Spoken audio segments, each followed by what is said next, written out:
तो गाइस ये है एलएलपी का आखिरी पार्ट जिसमें कुछ छोटे मोटे मिसलिनियस टॉपिक को डिस्कस किया जाएगा।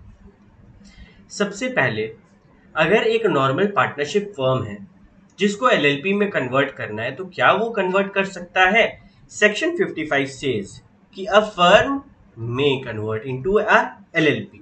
हाँ, वो एलएलपी में कन्वर्ट कर सकता है। क्या एक प्राइवेट कंपनी एलएलपी में कन्वर्ट कर सकता है? यस। अगर फर्म को एलएलपी में बदलना है तो सेकंड शेड्यूल को रेफर करो। अगर प्राइवेट कंपनी को एलएलपी में बदलना है तो थर्ड शेड्यूल को रेफर करो। अगर किसी अनलिस्टेड पब्लिक कंपनी को बदलना है तो फोर्थ शेड्यूल। ठीक है, बात करते हैं registration and effect of conversion. पहले let us talk about registration which is given in section 58। Registrar satisfy होगा कि यार ये जो फर्म है या फिर प्राइवेट कंपनी है या फिर अनलिस्टेड पब्लिक कंपनी है, वॉट एवर द केस में जिसको कन्वर्ट होना है, सबसे पहले चेक करेगा सारा कंडीशन से फुलफिल कर रहा है कि नहीं, अपना सारा डॉक्यूमेंट्स दिया है कि नहीं। सब कुछ चेक करने के बाद वो सर्टिफिकेट ऑफ रजिस्ट्रेशन इनको देगा। वो उस सर्टिफिकेट में एक डेट डालेगा जिस डेट से वो कन्वर्जन एप्लीकेबल हो जाएगा। अगर हम आज अप्लाई किए, सबसे पहला स्टेप रजिस्ट्रार चेक करेगा कि जो तुम डिटेल दिया है वो सही है कि नहीं, सारा डॉक्यूमेंट दिया है कि नहीं, सारा रूल को कंप्लाई किया है कि नहीं। उसके बाद सर्टिफिकेट देगा। सर्टिफिकेट में डेट होगा तुम्हारा कन्वर्जन कब का है। जो डेट ऑफ रजिस्ट्रेशन तुमको मिला है उसके 15 दिन के अंदर तुम अपने एरिया के रजिस्ट्रार ऑफ फर्म्स या फिर जो भी रजिस्ट्रार ऑफ कंपनी है, हम लोग अभी नॉर्मल रजिस्ट्रार से बात कर रहे हैं, ROC भी होता है जो कंपनी का देखभाल करता है, रजिस्ट्रार ऑफ फर्म्स भी होता है जो सारा फर्म का देखभाल करता है कि कौन सा फर्म है मेरे एरिया में। उसको बता दो कि भाई हम जो है अब इंडियन पार्टनरशिप एक्ट, अगर फर्म का बात करें तो फर्म पे क्या लगता है, इंडियन पार्टनरशिप एक्ट 1932। तो अपना रजिस्ट्रार ऑफ फर्म को बता दो कि भाई मेरे पर भी एक्ट नहीं लगता है, अब हम एलएलपी के अंडर में आते हैं। अगर कंपनी है तो बोल दो कि मेरे ऊपर कंपनीज एक्ट 2013 नहीं लगता है, अब हम एलएलपी के अंदर में आते हैं। फर्म के लिए किसको बोलेंगे? रजिस्ट्रार ऑफ फर्म्स को। और कंपनीज के लिए रजिस्ट्रार ऑफ कंपनी को बता दो कि हम कन्वर्ट कर गए हैं। जो जो फॉर्म तुम लोग आगे जब जाएगा इंटर में सिखाएगा, कैसे कौन सा फॉर्म किस मैनर में, सब सिखाएगा। फॉर द टाइम बिंग पहला स्टेप रजिस्टर को बोलो कि मेरे को कन्वर्ट करना, सारा डॉक्यूमेंट फॉर्म वगैरह भर के दो, वो चेक करेगा, तुमको सर्टिफिकेट ऑफ रजिस्ट्रेशन देगा एक डेट के साथ। 15 दिन के अंदर तुम जिसके अंडर में रजिस्टर्ड है उसको बोल दो कि भाई अब हम एलएलपी बन गए हैं, अब वो वाला पुराना एक्ट मेरे ऊपर नहीं लगेगा। फर्म के जो पार्टनर्स है या फिर अगर फर्म है तो पार्टनर्स का बात करें, अगर कंपनी है तो शेयर होल्डर्स होंगे, what ever the case may be. ठीक है, अगर ये एलएलपी में कन्वर्ट हो रहा है तो जो पार्टनर या शेयर होल्डर है उनका क्या, वो बाउंड हो जाते हैं, वो मजबूर हैं कि अब उनके ऊपर एलएलपी एक्ट लगेगा। मतलब पहले वो लोग अपने आप को क्या दिखते थे, हम शेयर होल्डर है, कंपनी में होल्ड करते हैं शेयर। अगर कंपनी कन्वर्ट हो गया एलएलपी में तो उनके पास कोई ऑप्शन थोड़ी है, अब तो वो एलएलपी के मेंबर हो गए। जिस दिन कन्वर्जन होगा उस दिन से सर्टिफिकेट ऑफ रजिस्ट्रेशन में बोला ना एक डेट होता है, तो जिस दिन वो डेट है उस दिन से तुम्हारा कन्वर्जन होना है। पहला बात कि हाँ भैया रजिस्ट्रार को सारा डॉक्यूमेंट देंगे, वो चेक करेगा, वो सर्टिफिकेट देगा डेट के साथ। हमको 15 दिन के अंदर सर्टिफिकेट मिलते ही फर्म, रजिस्ट्रार ऑफ फर्म या फिर कंपनी जिसके अंदर भी हम थे उसको बोल देंगे कि अब मेरे ऊपर ये नहीं लग रहा भाई, शांति से जाओ। ठीक है, एक बार कन्वर्जन हो गया तो जो पार्टनर्स और शेयर होल्डर्स है उनका क्या, रहना है तो रहे, जाना है तो जाए। अगर रहेंगे तो एलएलपी एक्ट फॉलो करना पड़ेगा, कोई ऑप्शन थोड़ी है। सवाल उठता है भैया इफेक्ट ऑफ रजिस्ट्रेशन।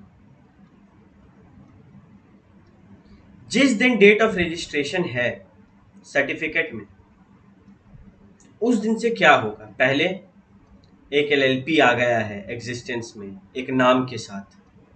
सारा एसेट जो कंपनी या फर्म का था वो एलएलपी का हो जाएगा। सारा एसेट, सारा लाइबिलिटी, सारा हक, राइट, ऑब्लिगेशन, रिस्पॉन्सिबिलिटी जो कंपनी का था या फिर फर्म का था वो अब एलएलपी का हो जाएगा। एंड द लास्ट वन, जो भी फर्म या फिर कंपनी है, वॉट एवर द केस में भी, वो डिसॉल्व हो जाएगा। मतलब अब वो उस नाम से काम नहीं कर सकता, अब वो एलएलपी है। उसका जो रजिस्टर है ना जिसमें उसका नाम था, उससे नाम कटवाना होगा। देखो हम लोग ऊपर बताए ना सेकेंड पॉइंट में कि 15 दिन के अंदर तुम बोलो कि नाम काट दे तो नाम कटवाना होगा। इफेक्ट ऑफ रजिस्ट्रेशन 3 चीज है भैया। एलएलपी के एक नया नाम से एक एलएलपी का जन्म हुआ है। उस एलएलपी के नाम पे जो कंपनी या फर्म था सारा एसेट और लाइबिलिटी हो गया है, और वो कंपनी या फर्म अब एग्जिस्ट ही नहीं करना चाहिए, काटना है नाम को। ये 3 इफेक्ट है। सवाल उठता है कि फॉरेन एलएलपी का क्या सीन है? क्या एक फॉरेन एलएलपी इंडिया में बिजनेस कर सकता है? बिल्कुल कर सकता है, कोई दिक्कत नहीं। सेक्शन 59 में परमिशन दिया है कि आप आओ ना इंडिया में बिजनेस करो, we will not stop you. ठीक है, ओके। बट उनके ऊपर भी सेम एक्ट लगेगा। वाइंडिंग अप एंड डिसोल्यूशन, भैया एक एलएलपी बंद होना चाहता है, सेक्शन 63 में पढ़ने बोलना उसको कि या तो चाहे तो खुद से बंद हो, ऑप्शन 1। ऑप्शन 2 ट्रिब्यूनल बोलेगा। एक है वॉलंटरी, एक है ट्रिब्यूनल वाला ऑर्डर। अगर वॉलंटरी हो रहा है गुड, ट्रिब्यूनल बोल रहा है शांति से बंद करना ही पड़ेगा। ट्रिब्यूनल ना अलग अलग आदेश देता है, बोलेगा पहला बोल सकता है कि बंद करो, ठीक है। ट्रिब्यूनल अ एलएलपी में be wound up by the tribunal. कब वाउंड अप होगा, ठीक है। एक वो डिसाइड किया, कोई केस हुआ था एलएलपी पे, वो डिसाइड किया कि इसको तो बंद करना जरूरी है। दूसरा 6 महीना पार हो गया और एलएलपी में एक ही आदमी है। अरे the number of partners in LLP must be at least 2, और एक ही आदमी से एलएलपी चल रहा है, 6 महीना पार हो गया, चलो बंद करो। अगर एलएलपी अपना डेट वगैरह पे नहीं कर पा रहा है, ट्रिब्यूनल क्या बोलेगा? बंद करो। मानो देश के संविधान के खिलाफ, देश के इज्जत के खिलाफ एलएलपी चल गया, मानो कोविड में ही जबरदस्ती, नहीं हम लोग तो काम करेंगे, ट्रिब्यूनल बोलेगा चल बंद हो, ठीक है। मानो एलएलपी जो है वो अकाउंट्स वगैरह, इनकम टैक्स रिटर्न वगैरह फाइल नहीं कर रहा है, ये लोग क्या होता है statement of account and solvency registrar को देना पड़ता है। एनुअल रिटर्न तो नॉर्मल साल का जो रिटर्न है, 5 साल हो गया और फाइल नहीं किया। जैसे ही 5 साल होगा, 5वां साल पार हुआ, चल भाई बंद हो जाए। और लास्ट, अगर ये ट्रिब्यूनल को इक्विटेबल लगता है, जस्ट लगता है कि ये वाजिब है इसको बंद करना, तो बंद कर दे। 6 केस है जब ट्रिब्यूनल ऑर्डर दे सकता है बंद करने का। पहला, वो उसका डिसीजन है। दूसरा, 6 महीना हो गया, एक ही बंदा है मेंबर के नाम पे। तीसरा, अपना उधार दे नहीं पा रहा है, डेट रीपे नहीं कर पा रहा है। चौथा, देश के इंटेग्रिटी और सॉवरेनिटी के खिलाफ गया, स्टेट या फिर पब्लिक ऑर्डर के खिलाफ गया। पांचवा, एलएलपी जो है वो रजिस्ट्रार को ना statement of account and solvency दिया, ना एनुअल रिटर्न दिया, 5 साल कर दिया ये गलती, 5 साल से फाइल नहीं किया, कंसेक्यूटिव लगातार। मानो हम 2 साल दिए, फिर 1 साल 2 साल भूल गए, फिर 2-3 साल दे दिए, वो फिर भी ट्रिब्यूनल समझ सकता है कि चलो। बट जैसे अगर तुम 5 साल के, ट्रिब्यूनल ऑर्डर दे देगा कि इसको बंद करो, इसको सुनना ही नहीं है। और सेंट्रल गवर्नमेंट के पास पावर है कि वो नया रूल ला सके। वाइंडिंग अप में ये तो रूल है, 63 में बोल दिया खुद से हो, नहीं तो ट्रिब्यूनल करेगा। खुद से हो रहा है, गुड, ट्रिब्यूनल कब करेगा? ये 6 केस में। और प्लस सेक्शन 65 में बोला कि सेंट्रल गवर्नमेंट के पास पावर है, वो नया रूल बना सकता है winding up and dissolution of LLP के लिए। बात करते कुछ मिसलेनियस टॉपिक के बारे में। तो पहला, business transaction of partner with LLP. एक पार्टनर एलएलपी को पैसा उधार दे सकता है and transact other business with LLP, LLP के साथ बिजनेस भी कर सकता है। सेम राइट, सेम ऑब्लिगेशन होगा जो बाहर का आदमी के लिए होता था, ठीक है। मानो हम पार्टनर है, हम लोन दिया एलएलपी को, तो बोल सकता है कि एलएलपी की यार तुम तो पार्टनर है, तुम वापस पैसा लेगा, नहीं बोल सकता। एकदम सेम रूल है, अगर एलएलपी किसी और से पैसा ले, सिमिलरली उसको भी ट्रीट किया जाएगा, हमको भी ट्रीट किया जाएगा, कोई वैसा भेदभाव नहीं करने का। क्या फिर भैया क्या कंपनीज एक्ट लगता है? तो इसको लेके एक बड़ा ही विचित्र बात है। सेंट्रल गवर्नमेंट जो है time to time official gazette में पोस्ट करता है, डायरेक्ट करता है कि हाँ भाई कंपनीज एक्ट का ये वाला प्रोविजन लगा दो, अप्लाई कर सकता है।